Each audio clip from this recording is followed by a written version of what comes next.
Olá, meu nome é Ana Beatriz, sou bolsista do PET Agronomia UFC e esse é o Momento com o Especialista, uma palestra assíncrona da segunda jornada Entomopet do PET Agronomia da Universidade Federal do Ceará, na qual tem como intuito divulgar aos profissionais do mundo agro técnicas sobre o manejo integrado de pragas de diferentes culturas. O convidado de hoje é o pesquisador Dr. Evelino Bleicher, na qual possui graduação em Agronomia na Universidade de São Paulo, mestrado em Entomologia pela Mississippi State University e doutorado em Entomologia pela Universidade de São Paulo. Atualmente faz parte do programa da UFC ProPag, da Universidade Federal do Ceará, onde também é cotutor do PET Agronomia. Tem experiência na área de agronomia com ênfase em fitossanidade. Passo a palavra para você, professor. Inicialmente, gostaríamos de agradecer ao PET Agronomia pelo convite efetuado. Aqui estamos apresentando a fenologia aproximada do feijão de corda, para que vocês possam se situar e colocar as pragas quando nós falamos sobre o período crítico dessas pragas para com a cultura. Dentre as pragas que serão comentadas hoje, encontra-se a broca do colo, os pulgões, cigarrinha verde, mosca branca, as vaquinhas minadoras de folha e lagarta da folha. Continuando com as pragas, nós temos uma outra lagarta de folha, chamada lagarta a Spodoptera eridânea, a lagarta do cartucho do milho, a lagarta dos capinzais, a lagarta enroladeira, broca das vagens, nós temos duas brocas das vagens, o manhoso, percevejo. Nesse mapa do Brasil, nós vemos os diferentes biomas existentes no nosso país. E, por acaso, o feijão de corda ou feijão calpi é plantado em todos eles, desde o extremo sul ao extremo norte do país. Agora, adentrando a uma área de feijão calpi, se vocês observarem plantas morrendo, como vocês podem ver nessa slide superior, vocês irão arrancar essa planta e verificar no interior do seu colmo. Eventualmente vocês podem encontrar apenas uma galeria vazia ou então uma galeria ascendente e a presença de larvas bastante ágeis de cor azulada ou então dessa cor aí com essas bandas transversais. Essa praga aqui, né, com essas características, chama-se Elasmopalpus lignoselus. Vamos utilizar a lagarta elasmo para efeitos de exemplificação de amostragem. A delimitação da área é feita por um cano de PVC de 2 metros. Esse cano será jogado ao acaso com as seguintes referências. De 1 a 9 hectares nós jogamos 6 vezes, de 10 a 29, 8 vezes e de 30 a 99, 10 vezes. Essas medidas são as mesmas utilizadas na soja e para uma área de 6 hectares vocês podem ver no desenho abaixo como foram colocados esses 6 canos que delimitam a área que será amostrada. Na área compreendida de um cano de 2 metros, nós vamos observar as plantas murchas e murchando e também anotar todas as possíveis plantas. Em uma área de 6 canos que foram lançados, nós podemos, por exemplo, encontrar 114 plantas como um todo, dentre dessas 5 atacadas, e por regra de 3 nós podemos ver que a infestação é de 4,38%. Como o ataque é realizado pela lagarta elasmo, a planta morre, então nós temos um dano total e imediato.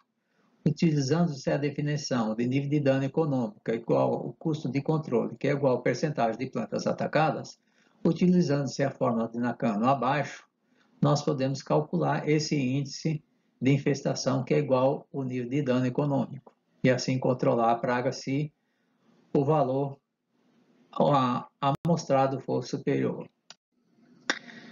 Então, como segundo passo, após ter calculado o nível de dano econômico, tendo feito a amostragem, nós vamos fazer o manejo dessa praga. Lembrando que a lagarta elasmo prefere solos arenosos, de baixa umidade e não gostam de muita precipitação. Então, uma das formas de manejo seria procurar solos argilosos, áreas de plantio direto que acumulam mais umidade e também irrigação por pivô central quando possível.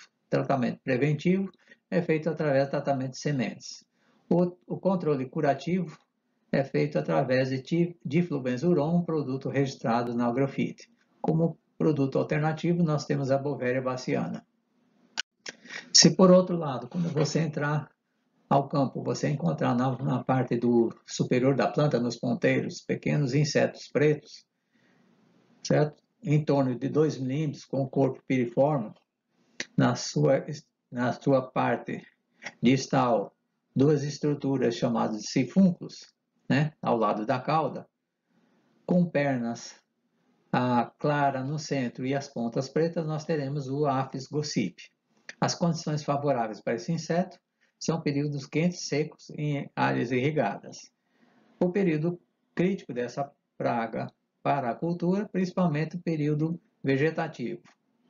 A amostragem dessa praga é feita através de presença ou ausência de colônias em 50 unidades amostrais por talhão. O manejo é feito com variedades resistentes, hoje existem várias, ou quando 40 a 50% de infestação for atingida. No Agrofit está registrado o produto chamado deltametrina. Como controle alternativo, nós temos azadiratina, detergente neutro, óleo mineral ou óleo comestível de soja, algodão ou girassol emulsificado, devendo lembrar que deve ser usado a menos de 1%, porque pode ser fitotóxico. Ainda pode ser aplicada Bovéria baciana e Isoptera radicans. Neste outro caso, adentrando-se à cultura, nós podemos ver na parte inferior da folha pequenos insetos verdes em torno de 3 milímetros, de cor amarelo ou amarelo esverdeado. Né? Esses insetos, assim que você vira a folha, eles procuram fugir. Esse comportamento faz com que nós estejamos em frente da Empoasca cramerei. Em ataques mais intensos, essas plantas podem tomar um aspecto como se tivessem sido sob efeito de fitotoxicidade de algum produto químico ou alguma doença. O período crítico dessa praga vai da pré-floração até a formação dos grãos.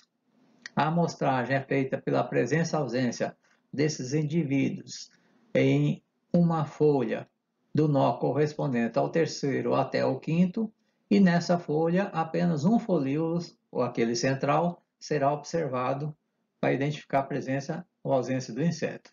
A amostragem dessa forma, né, quando for atingido 30% de unidades atacadas, é feito o controle. O produto existente é apenas controle através de consórcio, principalmente nas regiões de pequeno produtor, ou então do fitopatógeno Zoraptera radicans.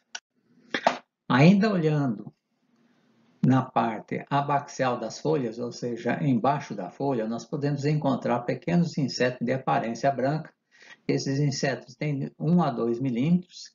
Essa aparência branca, na verdade, são as asas, que têm uma substância pulverulenta branca, e muitas vezes encontrados pareados, um ao lado do outro, o que indica, né, as asas desses indivíduos são, quando em repouso, ficam semelhantes a uma cumeira de uma casa. E no slide de baixo nós podemos ver as ninfas desses insetos. As ninfas são parecidas com cochonilha, no entanto, o que diferencia essas ninfas de cochonilha são dois pequenos pontos, né, na parte mais larga dessa ninfa, que são os olhos em formação. Então, esse inseto é a Bemisia tabaci, biótipo B ou mosca branca. As condições favoráveis para esse inseto, o período seco e quente, ou então os veranicos, né? O período crítico vai desde a emergência da planta até o período de feijão verde.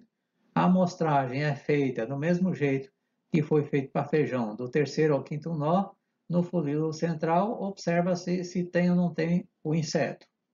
Então, o manejo é executado quando 60% das unidades que foram observadas têm a presença do inseto.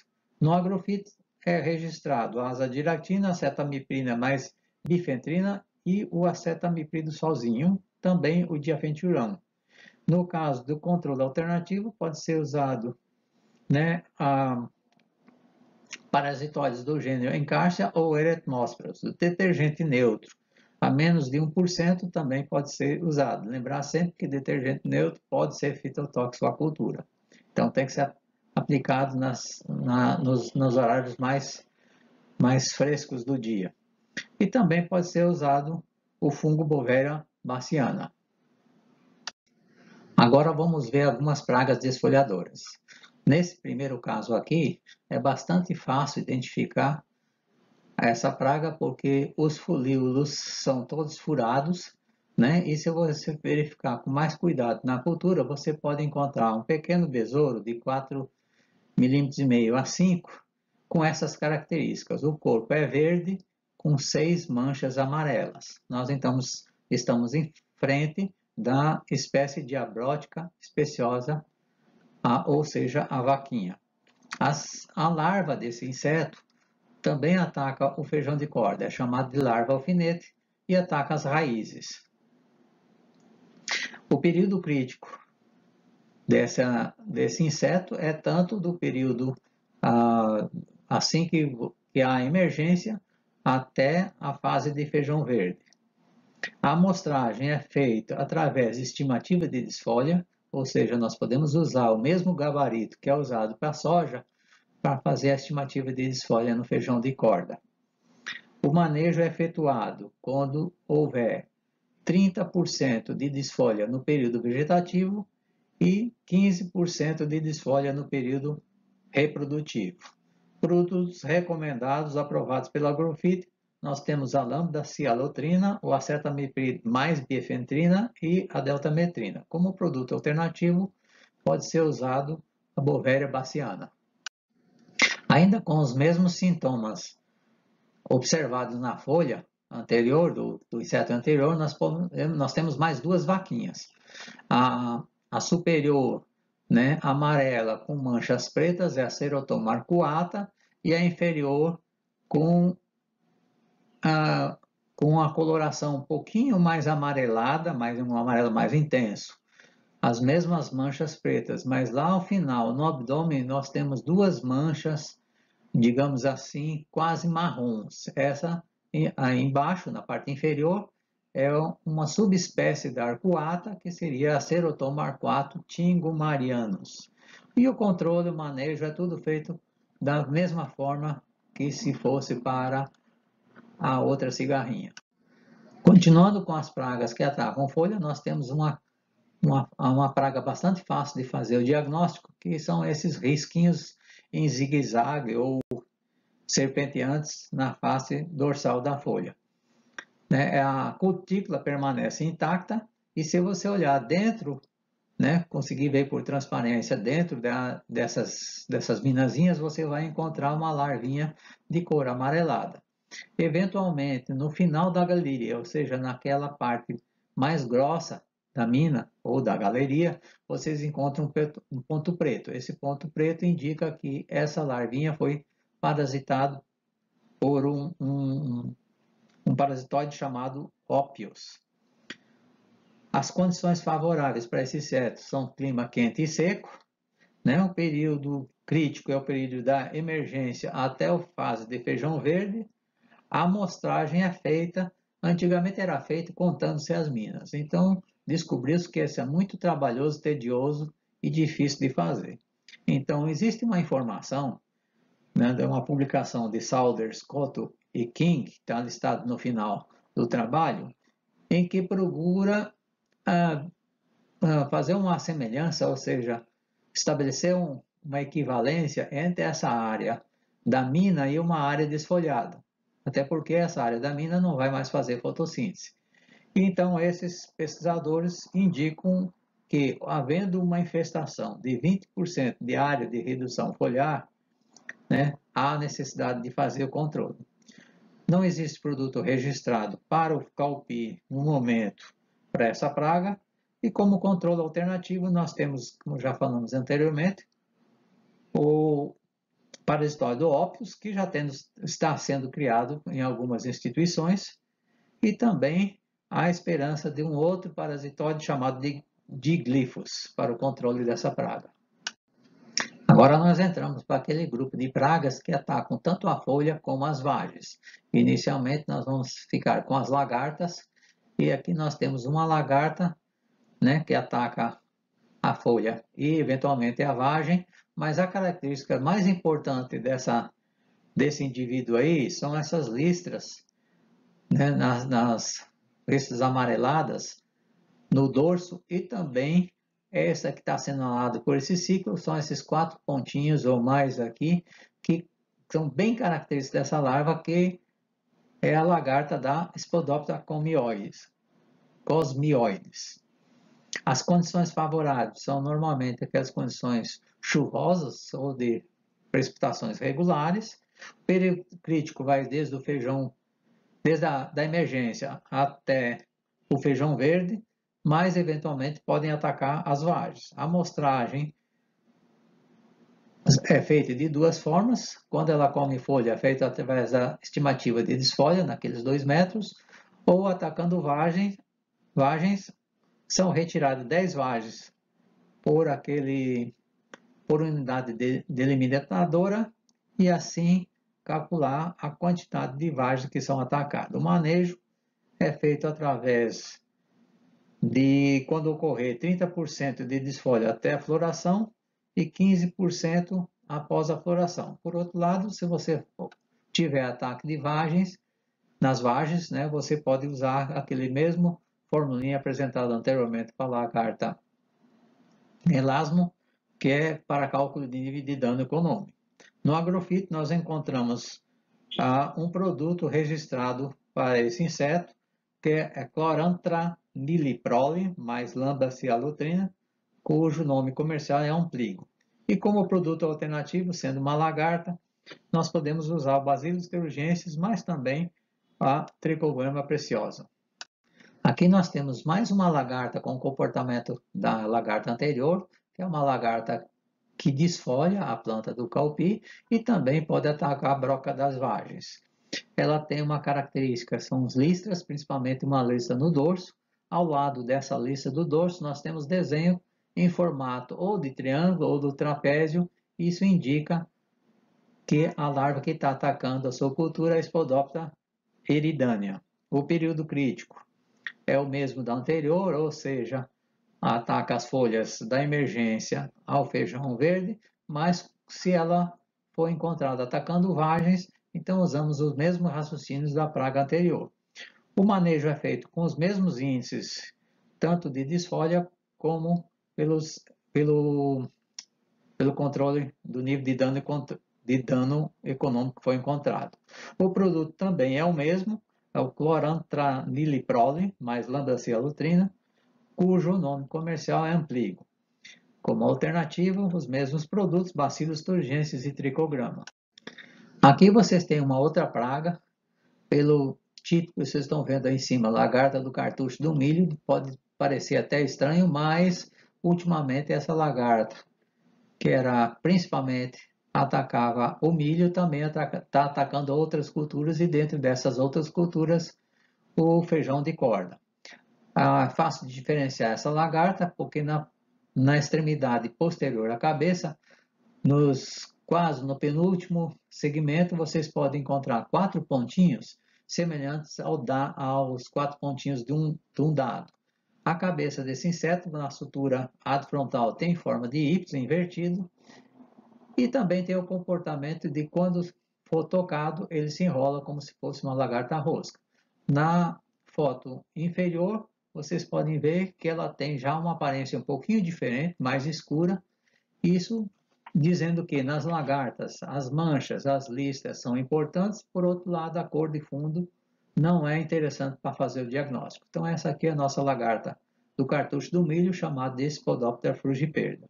As condições favoráveis, quente e seco, e algumas vezes quando há veranico. Então chove alguns dias e tem um veranico de 8 a 10 dias, 12, tem a ocorrência dessa praga. Período crítico vai desde a emergência, né, até a O feijão verde, ela ataca também tanto as folhas como eventualmente pode atacar a vagem. Então nós vamos usar as mesmas informações das lagartas anteriores. A amostragem também é a mesma, né? Não muda nada. O manejo também é exatamente o mesmo. O controle químico é o mesmo produto. E o controle alternativo também é feito pelos mesmos produtos, ou seja, Bacillus thuringiensis e Trichogramma. Essa lagarta é uma lagarta típica de folhas, ela só ataca folhas. Ela tem um comportamento bastante interessante, que é do tipo medipalmo, pois só tem duas falsas pernas no abdômen, e por isso ela precisa fazer esse movimento de medipalmo. Se vocês observarem pela foto, a cabeça, a dimensão da cabeça é maior que o protórax e o tórax. Então, essas características nos levam a fazer o diagnóstico que essa praga seja Mossis latipes. Também é chamado de lagarta militar, porque quando ela come todo o seu alimento de uma região ou de um canto, ela anda até a próxima fonte de alimento.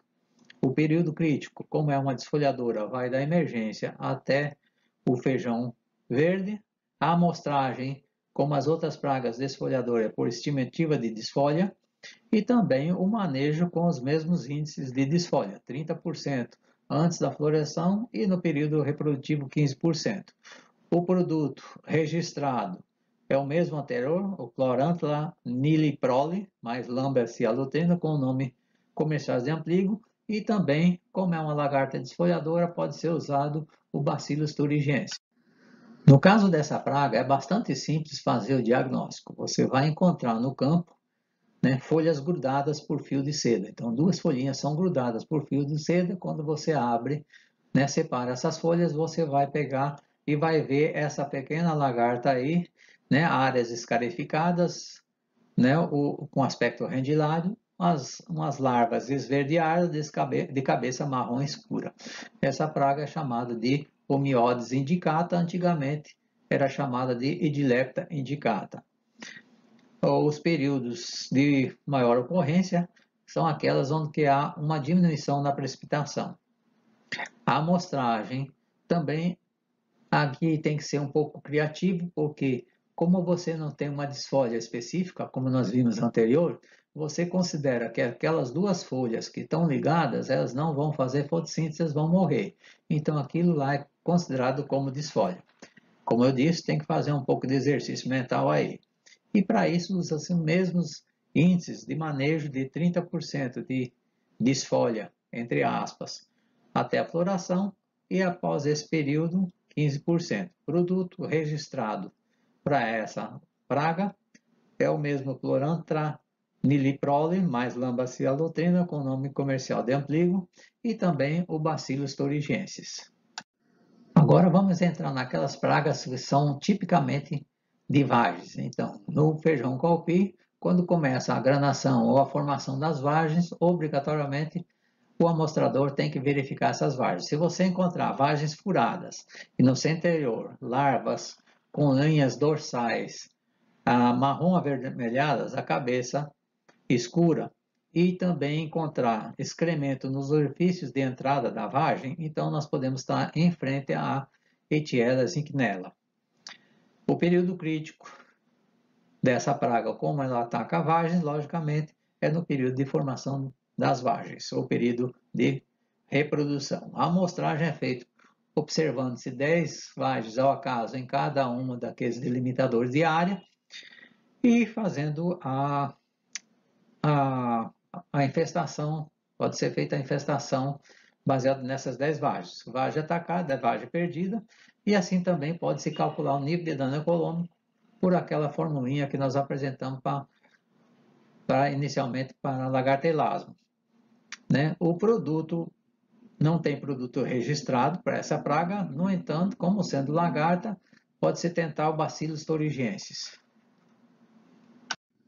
Aqui nós temos mais uma broca de vagens, mas ela aqui tem algo diferente da anterior. Para ela atacar a vagem, essa vagem precisa estar fixa por fio de seda junto a uma folha, ou então a um ramo. Então essa lagarta tem esse comportamento, só ataca as plantas em que as vagens encostam nas folhas. A larva é branca leitosa, né? E na cabeça, tanto a cabeça como o escudo protoráxico é de cor marrom escuro. Então nós estamos em frente da Maruca vidriata ou Maruca textulares nas publicações mais antigas. O período crítico é exatamente o mesmo do anterior, ou seja, na época reprodutiva. A amostragem é feita da mesma forma, coletando-se 10 vagens por unidade amostral, obtendo-se a média e também calculando-se o nível de dano econômico, pois vagem atacada é vagem perdida. Não há produto registrado até o momento para essa praga no agrofite, mas, porém, como sendo uma lagarta, podemos usar o Bacillus thuringiensis. Aqui nós temos um outro ataque de uma praga que ataca vagens e vocês podem ver vários pontinhos pretos. Esses pontinhos pretos são locais de postura do inseto e que, na verdade, após a inserção do ovo, a fêmea coloca uma substância aí que fica parecida uma verruguinha, semelhante ao que temos do bicudo do algodoeiro. Certo? Esse inseto também, eventualmente, você pode encontrar o adulto no campo, são pequenos curculionídeos pretos, que quando você encosta no bichinho ou mexe na folha, eles se jogam ao chão, por isso ele é chamado manhoso. E manhoso vem do fato que dessa forma que ele se joga ao chão, ele se finge de morto. Então, se fingir de morto, né, usando um termo mais técnico, chama-se tanatose. Thanatos quer dizer morte, então o indivíduo se finge de morto. Então está aí o nosso manhoso ou Chalcodermus bimaculatus. O período crítico desse inseto é a partir da fase de canivete e esse inseto é favorecido em regiões de precipitação bastante irregular e frequente. A amostragem é feita observando-se ou o número de verrugas por vagem, e aí nós sabemos que cada cultivar tem um número fixo de sementes por vagem, então dá para, por regra de leis, nós podemos ter o dano efetuado. Ou então, se você quiser considerar cada vagem atacada como vagem perdida, nós podemos fazer os cálculos de nível de dano econômico do mesmo jeito que foi feito anteriormente. Lembrando apenas que nós estamos frente a um ataque extremo, nem sempre acontece isso aí, e que esse indivíduo, essa fêmea, ela coloca o seu ovo em direção a uma semente. Então, para cada postura, é em direção à semente. Quando a população está muito grande, que ela coloca os seus ovos ao acaso. Não há produto registrado, né, para esse inseto, né? E o único controle, como é um curculionídeo, o único controle, nós podemos apelar para o controle alternativo usando Beauveria bassiana. E agora nós vamos apresentar o último inseto dessa série, é um percevejo, que é fácil de fazer o diagnóstico desse percevejo, porque ele tem um V no seu dorso, né, correspondente aí à parte dura do hemieltro, e os fêmures, né, são bastante entumecidos e com pontuações pretas. Então, esse indivíduo, né, é o percevejo vermelho ou Crinocerius sanctus. Esse indivíduo ataca a vagem, mas ele suga a semente. Ele ataca bem cedinho, então o período crítico é bem cedinho, digamos assim que as vagens começam a formar, ele pode sugar aquelas pequenas sementes que estão em formação e com isso acarreta uma falha nessa vagem. Dá para ver por uma pequena depressão na vagem. Certo? Quando a semente está maior, ele ataca a semente maior e aí tem um problema de germinativo ou de estragar essa semente. Esse indivíduo é bastante arisco, ou seja, para fazer a amostragem dele, você tem que usar de algum artifício que seja arremessar aquele cano de 2 metros numa linha anterior àquela que vai ser avaliada. Até a sombra pode fazer com que o bicho voe. Então, você lança o cano na linha anterior e, olhando na projeção desses 2 metros, você vai contar um número de indivíduos adultos existentes. Se houver, em média, 2 insetos por metro, está na hora de fazer o controle, ou seja, esse aí é o nosso nível de dano para essa praga. Como produto, nós temos o produto alternativo Bovéria baciana para o controle dessa praga. Gostaríamos apenas de lembrar, como vocês viram no começo, que o feijão calpi é plantado em todo o país, nos diferentes biomas, nos diferentes ecossistemas, e com isso também vocês têm diferentes complexos de pragas. Vou usar como exemplo aqui o Centro-Oeste, onde nós temos culturas diversificadas em plantios sucessivos, lado a lado culturas diferentes, com pragas que podem hospedar insetos que vão atacar o feijão calpi. Por exemplo, os percevejos das sojas podem atacar o calpi. A lagarta do cartucho do milho, nós já vimos, é um caso clássico que saiu do milho, passou para o algodão, não sei se foi na sequência, também ataca a soja e ataca o nosso feijão calpi. Também temos a lagarta Helicoverpa azea, uma lagarta recém-importada que ataca múltiplos cultivos, inclusive o feijão de corda. E, eventualmente, podem aparecer outras pragas que nós não relacionamos aqui, como o trips e demais insetos. Okay?